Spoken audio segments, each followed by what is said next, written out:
Assalamualaikum warahmatullahi wabarakatuh. Perkenalkan, nama saya Ricky Subagja. Saya dari kelas 2 Depenjas NPM 192191152. Di sini saya akan menjelaskan materi tentang model kurikulum pendidikan jasmani.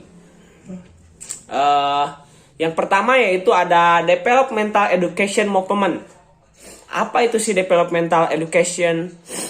Yaitu model pendidikan perkembangan memfokuskan tujuan pendidikannya pada aktualisasi diri yang menekankan pertumbuhan pribadi dari setiap anak. Kurikulum dikembangkan berdasarkan tingkat perkembangan anak yang berusaha menyeimbangkan penekanan pada ranah kognitif, afektif, dan psikomotor. Kemudian yang kedua ada yang disebut movement atau pendidikan gerak, yaitu menekankan pendidikan lewat gerak yang mula-mula dikembangkan oleh Rudolf Laban di Inggris.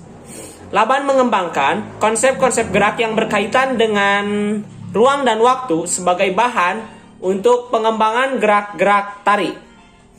Aliran Laban akhirnya dibawa ke Amerika Serikat dan diadopsi sebagai program pendidikan jasmani.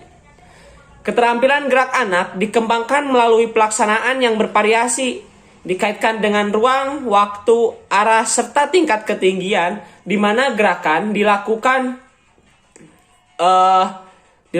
seperti apa? Dari mulai gerakan dasar sampai gerakan tingkat tinggi. Yang kedua ada model sport education. Sport education yang sebelumnya diberi nama play education oleh Jewett dan Bain pada tahun 85 dikembangkan oleh Sidentop pada tahun 95. Inspirasi yang melandasi munculnya model ini terkait dengan kenyataan bahwa olahraga merupakan salah satu materi penjas yang banyak digunakan oleh para guru penjas dan siswa pun senang melakukannya. Namun di sisi lain, ia melihat bahwa pembelajaran olahraga dalam konteks penjas tidak lengkap dan tidak sesuai diberikan kepada siswa karena nilai-nilai yang terkandung di dalamnya sering terabaikan. Adapun 6 karakteristik model sport education. Yang pertama tentang musim atau season, merupakan salah satu karakteristik dari model sport education yang di dalamnya terdiri dari musim latihan dan kompetisi, serta seringkali diakhiri dengan puncak kompetisi. Yang kedua ada afiliasi anggota tim. Merupakan karakteristik kedua dari model sport education. Semua siswa harus menjadi salah satu anggota dari tim olahraga dan akan tetap sebagai anggota sampai satu musim selesai. Kemudian yang ketiga ada kompetensi formal. Merupakan kompetensi yang mengandung 3 arti, yaitu festival, usaha meraih kompetensi, dan mengikuti pertandingan pada level yang berurutan. Yang keempat, ada puncak pertandingan. Merupakan ciri khas dari event olahraga untuk mencapai siapa yang terbaik pada musim itu. Dan ciri khas ini dijadikan karakteristik keempat dari model sport education. Kemudian yang kelima, catatan hasil. Merupakan berbagai bentuk. Dari mulai catatan masuk gol, tendangan ke gol, atau catatan kecurangan, atau kesalahan-kesalahan, dan sebagainya. Kemudian yang terakhir yang keenam, perayaan hasil kompetensi. Berguna untuk meningkatkan makna dari partisipasi dan merupakan aspek sosial dari pengalaman yang dilakukan siswa.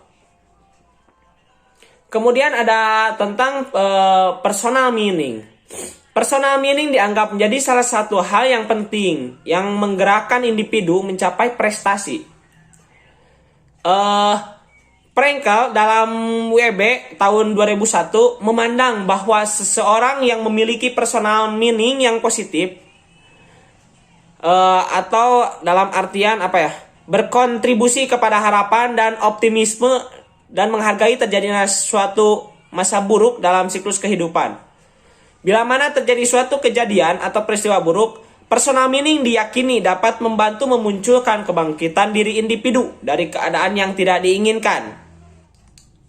Baumeister mengatakan bahwa meaning mengandung beberapa bagian kepercayaan yang saling berhubungan antara benda, kejadian, dan hubungan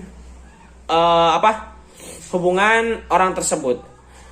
Baumeister menekankan bahwa meaning pada akhirnya memberikan arahan, intensi pada setiap individu, di mana perilaku memiliki tujuan daripada hanya berperilaku berdasarkan insting atau impuls. Kemudian yang terakhir ada health-related physical fitness, yaitu pengelompokan komponen kebugaran jasmani seperti yang tersebut dalam dasar-dasar evaluasi pendidikan jasmani yang disusun oleh Wahyudi. Yaitu yang pertama, kebugaran yang berhubungan dengan kesehatan, physical fitness. Yang kedua, kebugaran yang berhubungan dengan keterampilan, related skill. Pada pembagian ini, bagian yang pertama yang terdiri dari daya tahan jantung dan paru-paru.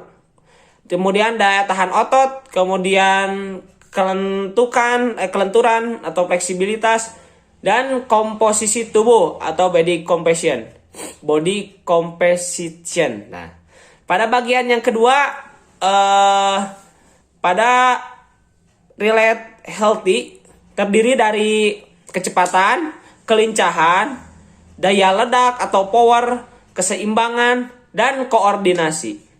Selain dari bagian ini disebut juga kemampuan memanipulasi suatu objek, yaitu sering disebut ketepatan atau akurasi.